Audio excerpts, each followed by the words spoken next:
Hey guys, Ewan here. Welcome to another video from IJL Audio.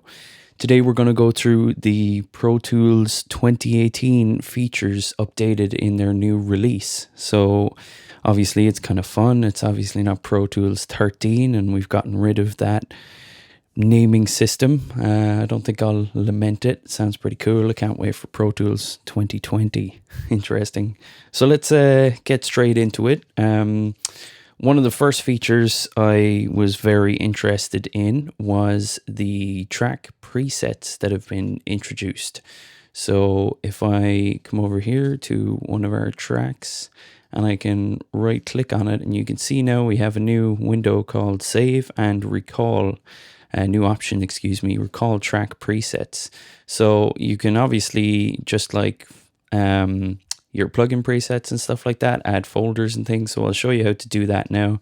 That's the easiest way, is to go to old sessions and under your Pro Tools 2018 application, save new track presets.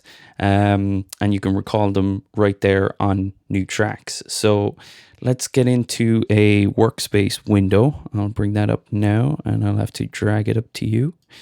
And here we go. We can go into our track presets in the left view bar here. And then we have Avid's presets, of course, including the air bundles and EQ and dynamics sections. But I've just made my own here for this new machine, or well, not new machine, new operating disk anyway.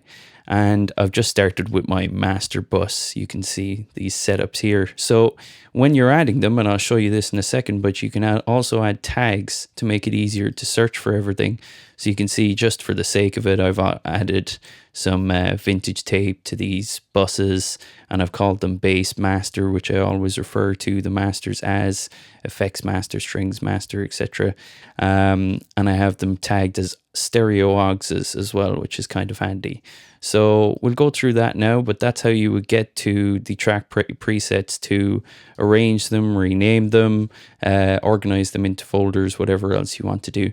So if we did go to save a new track preset, let's say based on this vocal track here, we would go to the save track preset option, and I'll bring it up to you now and give it a name, give it a category. So let's say, excuse my click here not working. Let's say if we wanted to have presets just for vocals, we could add a new folder under IJL Audio presets for me, called vocals or Vox, whatever you refer to vocals as, or we could add a new category with this one. So I could follow that option as well, and you get a new category box here, and you would type in vocals and click OK. So we'd give it a name. You can choose to include audio MIDI clips, which is obviously really handy if you wanted to have a, let's say, preset for drum sounds or something like that, and you used something like, I don't know, Contact Library or anything like that. You could just have your MIDI samples loaded along with the plugin instantiated, ready to go. The notes are there, you just need to arrange them on the timeline wherever you need. And then down the bottom we have the tags as well. So this is, auto picks up the names. So it's got the Vox one here. We might get rid of that or rename it to whatever we want. You can see it's got Avid as a default because of the category. Audio, EQ, mono gives you plenty of automatic tags, is the way to refer to them. And you can of course add more here by typing them in. So if I wanted to go vocals, and then we could go comma and space. Is that not how we add a new tag? Excuse me, I know I have had to do this. If we just space and enter, space and enter. So, or presumably maybe enter on the word itself, just enter, yeah, that's how you do it. So to add a new tag, you just type and use enter afterwards. So the tags is going to be really handy moving forward. You'll be able to organize your stuff really easily and recall things based on those as well. And then also we have this new track data to recall window, which is included in the import session data as well, which I'll show you in a second. And of course, we've got loads of options here. So we can even take the tempo and the key signature and everything from the session. So that's really handy. And then you would click OK to save a new preset. And all of a sudden, whenever you wanted to recall that preset, you would just right click on a track and recall track presets, and it will be wherever you left it. So you can see I've saved a few here under my master bus, and I might start putting in my other categories over the long term once I get used to this new machine. And I have all of my masters at least added, or most of them. Yeah, most of what I'll use regularly anyway. So all I have on them at the moment is tape, but I'll add to them by editing them anyway. So I'll show you that quickly in the import session data window. Excuse me. And I should just know that, isn't it? Alt-Shift-I? No, it is. So we could import session data and see the track data to import option down the bottom here. If I click that, you can see now we have a new window there as well, and loads of options to choose from again. Besides that, it's the same system of importing track data or session data, excuse me, as would have been there before. So that's a really cool, handy new preset as well, or feature, excuse me, as well. If you go to add new tracks, and I'll bring up my new tracks dialog here, and we scroll up, you can see that my categories are now part of the track presets option in the new track dialog. So that's really handy as well. You could just set up all of your session without even using a template, or add parts of your templates to a session using the track presets, which is really handy, much more in depth. So that's a very cool feature as well. So also, of course, the track data that's saved with the presets includes the plugins and the current preset on the plugin, which is very handy as well. So again, I have some vintage tape from Isotope put onto mine just as a start for now, and just to test that it worked, and it sure enough calls up all the same different settings for the plugins. So on another feature, and I will post the link to the release notes as well in the description. But if we go up here, we have some of the new playlist workflow shortcuts listed. So you can see this, the target playlist has now been introduced. So it's basically kind of a main comping playlist, which is very handy. So if I click on the playlist indicator here, I can see that I have my Vox 1 and Vox Edit that I just added to test this. And they've introduced some cool new shortcuts. So I'm just going to bring into playlist view here on this vocal track. And the first of them is a very handy one, is copy a selection to a new playlist. And that's Option, Shift, and down arrow on a Mac. So you can see there that brings up a new instance of a playlist and the selection we made on that new playlist. You can also use Option, Shift, and N to bring a selection to a new playlist, which you can see will actually move a selection to a new playlist.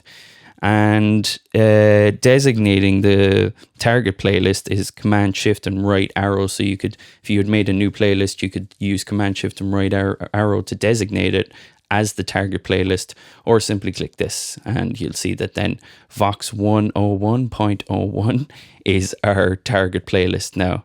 So I can, how do I cycle back here? I can use this and select our target playlist as Vox 1, and you can see then that indicator returns to blue to show us that we are looking at our target playlist.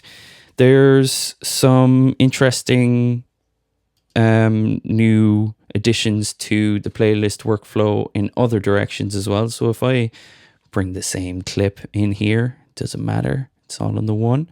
I can make some selections to copy to the target playlist. So if I make a selection here and Option, Shift, up arrow, you can see that my clip will be copied to the target playlist. And if I make another selection and use Option, Shift, and T, it will move the selection to the target playlist. So those are handy. Again, they're all listed in the release notes, which I will share with you. And there's more there again. Things like there's a new playlist preference in the preferences. So a new playlist preference in the preferences. If we go to editing, and we can see that there's suppress name dialog when creating new playlists. So you don't have to name the playlist yourselves, of course, and show target playlists after sending clip selection, which could be handy if you were working with the different playlist other than your target as the main playlist in the view. So handy additions to the preferences pane there. We can also cycle in audio from previous and next playlists. And there's a I've gone through that. The show target playlist as well, which is shift and right arrow. If you weren't looking at it at the time, you could show the target, go back to the target playlist. So interesting playlist workflow additions there. We also have retrospective MIDI record, which I think I can't. Technically I can't test for you right now. I have tested it and it works very well. But basically, if you have an instrument track, a MIDI track, and you were playing, testing out sounds during playback to your backing or whatever, if you stop playback and use the shortcut Shift and C, you will see a new clip of whatever you were just playing on the timeline in time and everything, of course, which is very handy now. Basically, while you're coming up with ideas on a keyboard or something, you don't need to worry about that whole, oh no, I forgot to click record on getting those ideas, and there was one in there that was definitely my main choice. So no more disasters like that, which is cool. So it's Shift and C after playback. Once you have the MIDI track record enabled, it will have been watching it, basically monitoring the track, and have saved whatever MIDI you played, and we'll just put it back there on the timeline. So there's arrow key editing of MIDI notes introduced as well. So I'll just go through them quickly. Finally, now selected MIDI notes can be moved by the up-down arrows, which is handy. Alt and drag is back to duplicate. Your trim, note off, and note on values now have shortcuts like Control Shift left and right on a Mac. Actual control, not command. So Control Shift left and right will trim your note on, and I think it's a control, or is it Command and Alt left and right? I can't remember, but yeah, there's good ones again in there. Again, if we go to the notes here, we can head down to arrow key editing, and you can see now we have octave up and down, which is shift up and down. You can move the current key by one scale step with control up and down, which is cool. Duplicate and transpose is good. So you just use option and transpose the note to stack off to octaves and build chords, as you can see there. But there you go. There's the trim ones here. So if you need to pause your video over any of these and have a quick look through them, they are handy. There's also the chord extraction, which is really cool. So I think it'd be added to the next quarter note, if I remember correctly. Yeah, on the grid at the nearest quarter note for the performed chord, and show only chord changes in order to more quickly generate useful scores and chord change outputs from a session, which is handy. So it's just under MIDI clips and event extract chords from selection, which is handy. So if we went to event, and I think it's MIDI events, isn't it? Nope. Oh, that's a fail. That's a total fail. Oh yes, of course. Well, I wouldn't have anything selected, but it's extract chords from selection. There we go. So it's just under the event menu, which is handy. So that's, I think, yeah, that covers what they did with MIDI. The next one is really, really cool, which is the mix window EQ graphs. So obviously Avid catching up here, thankfully, which is very cool. So if we go over to our mix window, you can see now we have this lovely EQ curves represented on our applicable channels. Sorry about that. Now, one problem is, of course, if you're using older plugins that don't support this feature, the likelihood is they won't until you purchase or are given an update or something like that. So you can see by this red indicator here what plugins aren't supported.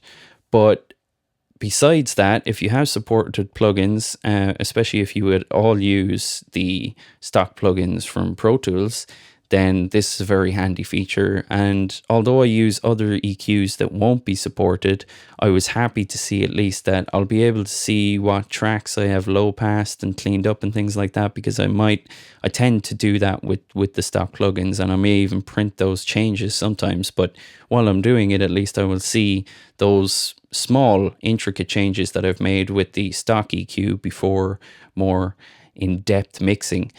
There are some very cool features to do with this. It's not as simple as just the EQ curve. So if I bring up a 7-band here, and I might actually duplicate it while we're at it, because I'll show you some other features. What did I select now? I have to remember. Classic. So I selected multi-channel, but if you're using multi-mono, and I'm going to presume you know what that is, if you're checking this out just for features, but basically it's so that you can affect both sides separately. If I go to these in multi-mono, and let's say I unlinked, and I might want to do different EQ work on the left and right, which you can do here, and start to make some changes, you can see some alternate colors appearing. So already my left channel on the first instance of the EQ plugin here is in green.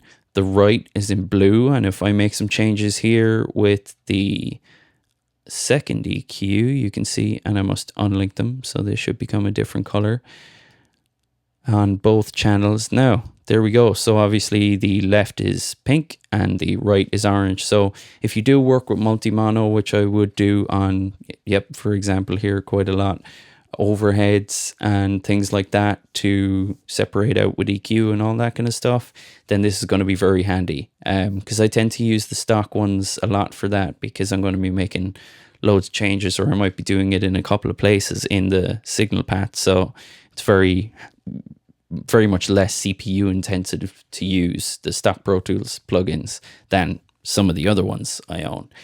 So that's a really cool little addition to Pro Tools. Now, it seems to be relatively CPU, although maybe it's, I suppose, GPU intensive. It's hard to know long term. I've been using it a couple of days, and it has seemed to increase things like jitteriness. You can see here now, obviously I'm capturing this at the same time, but you can see that it's not exactly flowing across my screen. Now, this isn't the most powerful machine. It needs a RAM upgrade, and it only has an i5 processor, but it is running off an SSD, so the projects perform fine. The graphics, it's I think late 2012 or early 2013 MacBook Pro. Graphics are only so, but no glitching or anything like that so far, and I have been using it quite a bit, and it's been very handy to see it there. Very good addition. So let me see, I can access it, of course, through the view here. So if you click down your view UI element down here on your bottom left and click EQ curve, you will be able to bring it up. And there's excuse me. Oh, I'm looking at my notes here. Yeah, and you can right click in the gray area in the mix for that as usual as well. So the other UI enhancement we have, of course, you can see in operation here, is when you have a send set to pre-fader, now it will show up blue on its little indicator here. So that's very handy. If I turn this off, you'll see it will update, and it's just a normal looking send. If I go into the send here and select it to be pre, it will turn blue. So that's very handy that you can see that.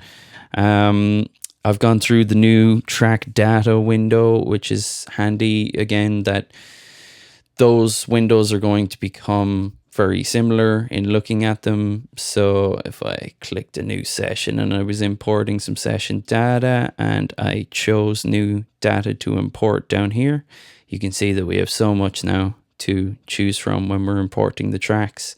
And this will of course affect the tracks that you do import. So if you did want the plugins, or you wanted the alternate playlists, again, the send output assignments, main output assignments, all very handy stuff. So that's replacing an old window basically, but that's the same window as we get in the track presets option now. So unifying those as well. There's also if you do use the online collaboration, the cloud side of things, then there's now a start collaboration option in Pro Tools, and it warns you, of course, that your project will now be saved and duplicated as a project that is ready for collaboration. It's all fine. So if you wanted to go ahead with that and collaborate with somebody, that would be a nice, easy option to convert your current Pro Tools disk project to a cloud project file. So the next and interesting feature or change more than anything else to Pro Tools so far is the cloud-based licensing. So I'll bring you over here. Here's the article that Avid have posted regarding upgrading to iCloud licensing, or iLok cloud licensing, and changing all of your stuff over. It seems to be relatively simple, literally just removing your Pro Tools license from your iLok and upgrading to the iCloud licensing feature. It's very, very simple. They do say here that where is it? Yes, being able to run Pro Tools without a dongle is something the audio community has been requesting for a long time. So we answered. But we know there are many users who feel more secure with a physical dongle. Of course, the latest version of Pro Tools 2018 continues to fully support physical iLoks as well, which is good. Is that a grammatical error? It is. Yeah, whoops. That's good. That's good to know, because I don't really want to go cloud yet. I do have a good internet, or decent enough internet connection and all that thing. It's 2018. It should be easy to use, and it means you'd be able to really move around very easily, confidently, that your licenses and that are safe. But I just wonder about it in terms of, like, most people might still have to carry an iLok for plugins and things like that. So I wonder what the uptake will be in the long run. But if you are considering it, I'll post this link in the description as well, so you can head over to what Avid have said about the cloud licensing. It's just a short little thing. I'm sure people will start using it and talking about it more over the coming months. But an interesting move to the more cloud-based activities, which I think they're doing overall. So there was some interesting posts as well in the Avid Customer Association about NAMM and the meeting that was had there and that kind of thing. And Avid seemed to be really continuing to push this whole consumer importance and Pro Tools workflow, and improving the product security and all that kind of thing. So it's good to know that they're really getting on board, making it easy for us to run this stuff natively at home. So as you can see, it looks great anyway with the EQ curves, some nice playlisting, workflow improvements, retrospective MIDI record. You got to give that a go. Just open a new session up and get a MIDI track going and play away with the playback, and then think to yourself, oh, I didn't record that, but I could just click Shift C and all of a sudden it will become a new MIDI clip. What else do we have? The arrow key editing of the MIDI notes is great, a great introduction. So test that out. And the track presets, obviously, really, really awesome. I mean, if you've got a new track coming in, it's literally, I'll bring you up the window. It's literally, how would you just scroll? Yeah, it's just in track presets. Command and up will bring you to the bottom option, if you get me, in that list though.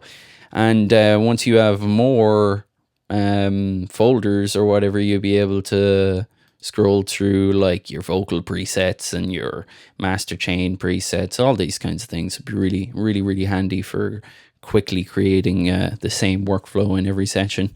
So yeah, again, no Pro Tools 13. So here's to Pro Tools 2018 1. It'll be an interesting time moving forward, I think. to see what they are going to do in terms of, you know, answering certain calls. I don't want to say much, but answering certain calls from the customers on topics and things like that, which they have done already. And I think even things like just the EQ curves you're seeing are an example of that. So it's going to be good for 2018. I think they're really hard at helping the consumer, and it's really obvious, again, being part of the Avid Customer Association and that kind of thing. You can see it all happening. So I hope you enjoyed the video. Apologies if it was too long and if I happened to rant a bit. You can check me out at ijlaudio.com. Again, my name is Ewan. Don't forget to like and subscribe, and I will see you in a future video. Cheers.